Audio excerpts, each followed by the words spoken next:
Salut à tous, c'est les Radonis, on se retrouve aujourd'hui pour une nouvelle vidéo sur One Piece Bounty Rush. La vidéo va faire office de retour sur la chaîne YouTube. Donc si j'ai arrêté si subitement après ma dernière vidéo sur Rayleigh Prime qui date de décembre 2021, c'est tout simplement parce que j'avais vraiment plus le temps en fait de m'en occuper et que ça me prenait plus de temps qu'autre chose. J'avais pas forcément l'envie derrière de m'occuper et de faire des vidéos, à trouver les thèmes sur quoi le faire, etc. Et de l'autre côté de faire les miniatures, etc. qui me prenaient pas mal de temps et si j'en avais pas l'envie en fait, le contenu aurait vraiment été sans saveur, donc j'ai préféré arrêter. Aujourd'hui, vidéo donc retour un petit peu, vidéo news et résumé un petit peu du 4e anniversaire qui est arrivé sur One Piece Bounty Rush. Donc avec le 4e anniversaire, on a eu l'arrivée de Kaido Hybride en tant que premier SBF le 14 il me semble. Une semaine après, le retour de Luffy SBF, donc, qui était arrivé aux 3 ans. Et le dernier personnage sorti, qui date de jeudi, donc le jeudi 26 janvier, Zoro Onigashima. Donc si vous avez vu sur l'écran actuellement, je l'ai eu, donc j'ai pas pu record les invocations malheureusement, mais il est tombé très rapidement en 500 diamants. J'avais les frags or, donc dès que je l'ai eu, j'ai arrêté d'invoquer dessus, je lui ai mis les 1200 fragments, il est passé niveau 100, boost 2 et équipé en pièces, voilà. Il y aura sûrement une vidéo gameplay qui arrivera avec pour montrer un petit peu. Je l'ai pas encore totalement bien pris en main, donc il y a encore des petites lacunes, donc je vais essayer de m'améliorer un petit peu. Peut-être qu'au moment des gameplays, il y aura des choses bien, des choses moins bien, des petites erreurs, enfin voilà. Là, assez technique à jouer, on va dire. Ça reste un SBF qui ne possède pas d'anti-malus, comme un Shanks ou quoi, donc il va prendre le tremblement, le gel, la brûlure, l'électricité, je crois que j'ai déjà dit en plus. Enfin voilà, il va prendre tous les effets négatifs. Alors à noter que si jamais il se fait toucher par l'effet magma du Akainu, il perdra pas d'HP. En fait il va perdre 900 HP environ, mais il va les regagner en heal. Donc en fait au final il subit juste le malus de vitesse. Mais voilà, donc c'est un personnage qui quand même reste assez technique à jouer dans la mesure où il faudra pas se jeter de manière débile dans la mêlée, parce que si vous vous faites toucher par un électro, par une brûlure, enfin voilà, vous allez déjà tomber sur un premier malus qui peut être assez énervant si vous avez plus beaucoup d'HP. Une brûlure qui met du 90 par seconde, et ben ça peut vite vous tuer et vous faire prendre le temps de réapparaître. Pour faire un petit tour sur le personnage quand même, pour le présenter un petit peu, on a technique à 3 sabres, Demon Slash du Purgatoire. Donc inflige des dégâts de longue portée en chargeant vers l'ennemi et le projette, invincible pendant un certain temps après activation de la compétence, inflige en plus réduction de vitesse à partir du niveau 5. Donc on est sur une attaque de compétence de 555, c'est pas une compétence qui fait énormément de dégâts, on va surtout être là pour la projection et la réduction de vitesse. Ce qui est à noter, c'est le temps de recharge de 22 secondes, ce qui est assez rapide quand même, hein, c'est quand même à noter. Parce qu'on a une durée de l'effet de réduction de vitesse de 20 secondes, donc au final, si vous l'avez placé sur un adversaire, il aura 2 secondes de vitesse classique retrouvée après l'effet, mais vous pourrez lui remettre en fait directement après si vous arrivez à le toucher une fois la compétence rechargée. Et la deuxième spé, donc évidemment ce qu'on attendait sûrement tous avec un Zoro Onigashima, c'est évidemment la compétence iconique, le Ashura, donc esprit démoniaque, technique à 9 sabres, Ashura, sabre au clair, face et 6 des revenants. C'est assez compliqué à expliquer, donc la charge se lance en appuyant longuement sur le bouton compétence, donc une compétence à charge. Lorsque le personnage subit des dégâts pendant la charge, il bascule dans l'élément le plus avantageux pour lui, entre le rouge, le bleu et le vert, une fois seulement. Alors, pour mettre en contexte, et ce que vous verrez en fait dans la vidéo gameplay, c'est qu'imaginons donc qu'il se fait taper par un Luffy SBF en auto-attaque. Pendant qu'il va charger son Ashura, s'il se prend du coup une auto-attaque du Luffy, SBF, le Zoro passera d'élément vert. Il va prendre l'élément fort face à son adversaire. Alors si évidemment il se fait taper par un Shanks, etc., il restera élément rouge. Mais voilà, il prendra en fait l'élément avantageux sur celui qui va le taper. De plus, les dégâts subis provenant d'ennemis sont réduits. Donc on peut voir là sur l'étape 1 qu'on est sur des dégâts réduits de 70%. Ce qui est énorme, on est sur une compétence à charge de Roger il me semble, à peu près. En relâchant le bouton compétence, la charge s'arrête et une attaque se lance. Lorsque la charge complète est atteinte, l'attaque qui se lance change et fait un petit déséquilibre pendant un certain temps après activation de sa compétence. Non chargé inflige consécutivement des dégâts de longue portée en chargeant vers l'ennemi. En dessous d'un certain nombre de PV, les dégâts augmentent. Charge complète, octroie augmentation de def, inflige consécutivement des dégâts de longue portée en chargeant vers l'ennemi. Et en dessous d'un certain nombre de PV, les dégâts augmentent. Donc voilà, donc c'est assez long. Voilà, donc on peut voir que non chargé, on est sur une attaque de compétence à 44 de puissance avec 8 attaques consécutives, donc 44 x 8. Non chargé, PV inférieur ou égaux à 50%, attaque à 66 par contre. Donc si jamais vous êtes en dessous de 50% d'HP, on n'est pas sur une attaque de compétence à 44, mais à 66. Non chargé en étape 2, on est sur du 44 également. Mais là, il n'y aura pas les 8 attaques consécutives max. Et en charge complète, on a du coup l'ADF qui augmente de 30%. La durée de l'effet durera 20 secondes, donc la durée de la défense de plus 30%.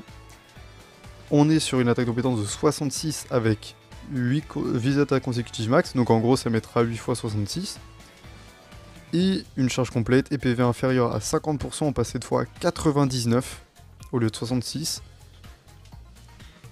Ce qui est vraiment juste énorme pour un temps de recharge de 37 secondes. Donc vous pourrez voir si j'arrive à correctement la placer durant les gameplays. Ça met des très gros dégâts, on one-shot souvent du gros perso, hein, voilà. En boost équipe, super boost attaque. Pour ce qui est des traits, lorsque vous changez d'élément, donc lorsque vous faites Ashura et que vous faites taper par une autre attaque et que vous changez d'élément, 50% pendant 5 secondes d'attaque. Voilà. Donc ça veut dire que quand vous allez recharger la compétence, plus 50%. Donc en gros, ça se cumule avec ce qu'on a vu là, les... Non, c'est dans ces traits. Ça va se cumuler avec un autre pourcentage. Donc là déjà vous avez 50% d'attaque et réduction de 50% du temps de recharge de compétence 2. Donc vous la rechargez à moitié. Annulation de l'effet étourdissement. Et si vous subissez des dégâts fatals, donc c'est-à-dire en fait dès que vous allez mourir, restaure les PV jusqu'à 15%. Donc en gros c'est un revive, à la manière d'un Dofi V2 ou d'une Sugar, ou même d'un Marco. Voilà, vous avez une revive en fait. Lorsque vous restez appuyé sur la première étape d'une attaque normale, sa deuxième étape change et réduit la def de l'ennemi de 20% pendant 20 secondes au moment de leur infliger des dégâts. Donc vous allez voir également sur le gameplay, mais en fait il a donc ces 3 compétences. Lorsque vous restez appuyé sur la première charge, en fait l'attaque va changer. Voilà, qui va octroyer 20% de def en moins pendant 20 secondes. Donc c'est éventuellement pas mal pour commencer un duel. Si jamais l'ennemi, ou alors même si l'ennemi est en duel, si vous voit pas, vous lui mettez l'auto-attaque chargée, il va perdre 20% de def, et après il sera free pour vous. Pendant un certain temps après activation de la compétence 2, ne peut plus être déséquilibré, mis à terre ou projeté. Lorsque vous attaquez un ennemi ayant un élément plus faible que le vôtre, les effets suivants sont activés, augmentation de 30% des dégâts infligés, et annulent les malus renforçant la cible pendant un certain temps, dont l'ennemi bénéficie, sauf invincible. Donc en gros, voilà, c'est ça, les augmentations de 30% de dégâts infligés sur un élément face auquel vous êtes fort. Donc ça veut dire que déjà de base vous êtes à 30% sur un élément fort, qui s'ajoute aux 50% pendant les 5 secondes lorsque vous changez sur le Ashura. En gros par exemple, vous tapez donc un Luffy SBF, et ben si jamais il vous tape en auto-attaque pendant votre Ashura et que vous changez de type, vous passez vert, vous aurez 80% d'attaque au moment du relâchement. Voilà. C'est aberrant. Lorsque vous infligez 4 fois des dégâts dans un laps de temps de 3 secondes, inflige un certain pourcentage de dégâts, 10% des PV max de l'ennemi et restaure de 5% les PV. Donc en gros, ça par exemple, si vous spammez les auto-attaques, vous allez avoir une régène de PV constante. Voilà. Donc c'est pas négligeable non plus, hein, si jamais vous arrivez à maintenir l'ennemi en faisant uniquement 2 séquences au lieu des 3 séquences, il y a moyen en fait de restaurer pas mal ses HP un petit peu, donc voilà. Lorsque vous réussissez une esquive parfaite, inflige un certain pourcentage de dégâts, 10% des PV max de l'ennemi de longue portée dans un certain rayon, 2 attaques consécutives max, excusez-moi. Donc en gros, si vous faites une esquive parfaite, il y aura une petite animation où il va sauter en arrière, donner 2 coups de sabre et voilà, ça va infliger des petits dégâts. Donc une esquive parfaite qui inflige des dégâts, c'est un petit peu comme un Rayleigh par exemple, sauf que là il n'y aura pas la projection, mais en gros voilà, c'est dans le même principe d'infliger des dégâts grâce à l'esquive parfaite. Et sur le deuxième trait de boost, lorsque vous subissez l'attaque d'un ennemi ayant un élément plus faible que le vôtre, les effets suivants sont activés, ne peut plus être déséquilibré ni projeté. Voilà, donc dès que vous avez l'avantage de type sur un adversaire, plus de déséquilibre, plus de projection. Lorsque vos PV max sont réduits, plus 70% pendant 10 secondes pour défense. Donc par exemple, un Shanks qui va vous mettre son effet de réduction d'HP, vous allez gagner 70% de PV max. Et lorsque les PV sont à moins de 50%, réduction de 50% des dégâts subis et augmentation de 50% de la vitesse de temps de recharge de la compétence 2, donc la compétence Ashura. En gros, c'est un personnage qui va quand même s'améliorer au fur et à mesure qu'il va perdre des PV. Voilà, plus il sera low PV et en fait plus il va être dangereux parce qu'il pourra souvent avoir son Ashura. Avec son Ashura, possibilité de changer de type et donc d'infliger des gros dégâts et donc de recharger en plus son Ashura. Enfin, voilà, c'est un personnage qui plus va perdre des HP, enfin surtout en tombant en dessous de 50% d'HP, plus il va être dangereux. Et pour revenir aussi sur un point du très boost 1, annule les malus renforçant la cible. Ça va être dans le cas par exemple d'un Shanks ou d'un Akainu. Par exemple, vous pourrez enlever l'effet Haki de Shanks ou l'effet Magma de Akainu. Pour l'effet Haki de Shanks, je pense par exemple quand il charge son dash, quand il va charger son coup des stocks, en fait pendant qu'il le charge et qu'il court, si vous arrivez à le toucher, il perdra son effet de Haki pendant cette charge là. Pas besoin forcément d'attendre qu'il ait lancé le coup. Voilà, c'est une petite précision, c'est pas mal. Après, ça reste quand même un perso qui contre extrêmement bien Shanks. Pour ce qui est des pièces, donc je suis parti sur la pièce Event qui est sortie en même temps, donc la pièce Red Rock. Investi en attaque et en défense. Alors faudra que j'enlève le terrible génération de 14% tout simplement parce qu'en fait avec la Luffy Low, j'ai déjà en fait 3-18% attaque. Avec la 18% attaque ici, j'atteins en fait les 72%. Et en fait le max dans une statistique c'est 70%. Donc en fait là la 14% d'attaque ne proc pas. Donc je la changerai pour une pièce de PV. Puisque là le dernier trait on est sur du 12% de défense. Et sur ma pièce Bandman j'ai déjà 3-18% de défense.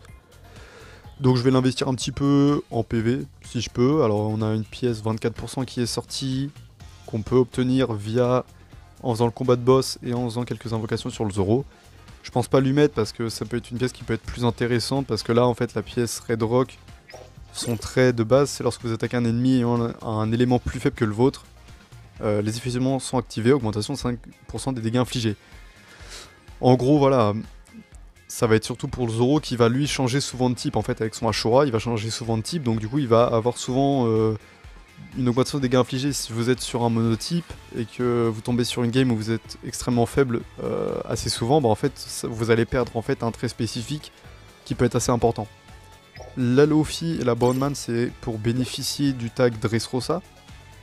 Voilà, donc tag Dressrosa en double c'est augmentation de 14% du temps de recharge de la vitesse de compétence 1. Vous avez également la possibilité de faire un triple set Dressrosa pour du 20%. Après c'est comme vous voyez. La pièce de Zoro peut être éventuellement mise, la pièce du Zoro Ashura. Mais après vous allez perdre déjà un tag Dressrosa, un tag détenteur de Paramecia, un tag capitaine. Et aussi un tag frère de sang. Donc en fait vous allez perdre énormément de tags.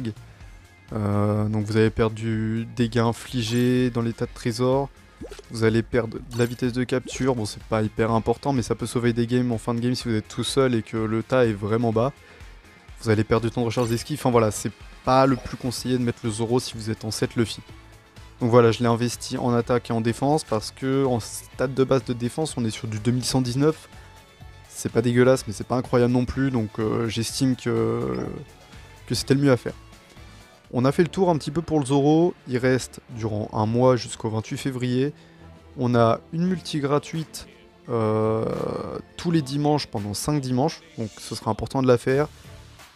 Et on a un petit combat de boss. Voilà, donc je vais reprendre, donc, comme je l'ai dit au début de vidéo, une activité sur YouTube assez régulière. Ce sera pas non plus une vidéo par jour parce que ça fait quand même pas mal de contenu. Mais je vais essayer de proposer beaucoup plus de gameplay. Déjà là vous pourrez voir un gameplay Zoro Oni. Il y aura sûrement un gameplay Uta, voilà, qui est ici. Éventuellement gameplay Doflamingo pour voir comment est-ce qu'il se débrouille face au Zoro lorsqu'il tombe face à lui. Mais également dans le reste un petit peu de méta verte, hein, parce qu'il nous reste quand même du Kaido et ce genre de personnage là.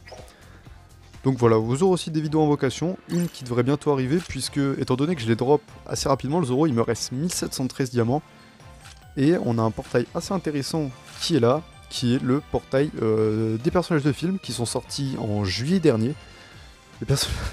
Les personnages film, on n'a pas forcément l'habitude de les avoir vus souvent, donc c'est quand même pas mal qu'ils soient revenus, en plus ils sont très forts, surtout en fait contre le Zoro qui ne possède pas d'anti-malus. Le Shiki peut lui mettre l'effet gold, la Boa peut lui mettre l'effet pétrification, donc ça peut être des éléments qui sont quand même assez importants, malgré qu'il puisse le faire changer de type. Si vous lui mettez un malus, le changement de type, et ben au final, s'il peut pas bouger, ça lui sert pas à grand chose. Donc on partira sur 2 steps, ce qui fera 420 diamants. Et voilà, pour espérer avoir le Shiki et la Boa, que je n'ai pas, et peut-être éventuellement des doublons de Tesoro, puisque je l'ai eu, mais je ne l'ai eu qu'une fois, donc il est que niveau 60. Voilà, c'était tout pour cette vidéo là, je vous retrouve très bientôt pour de prochaines vidéos. Je coupe cette fin brutalement pour vous prévenir que vous avez peut-être pu le voir sur mon pseudo, je suis maintenant chez l'alliance de G4 OPTV, enfin dans une des flottes de G4 OPTV. Je vais vous mettre dans la description le lien de sa chaîne ainsi que le lien du Discord. S'il vous plaît, allez vous abonner, c'est vraiment super important pour lui. Donner un maximum de visibilité, c'est grâce à lui que je peux mettre ce lien dans la description. Il fait du super contenu, donc n'hésitez surtout pas à aller vous abonner, à rejoindre le Discord, c'est une super ambiance, il y a beaucoup d'aide, les news sortent en temps réel, donc vraiment n'hésitez pas à rejoindre, vous allez passer un bon moment. Voilà, sur ce je vous dis à la prochaine pour de nouvelles vidéos et portez-vous bien.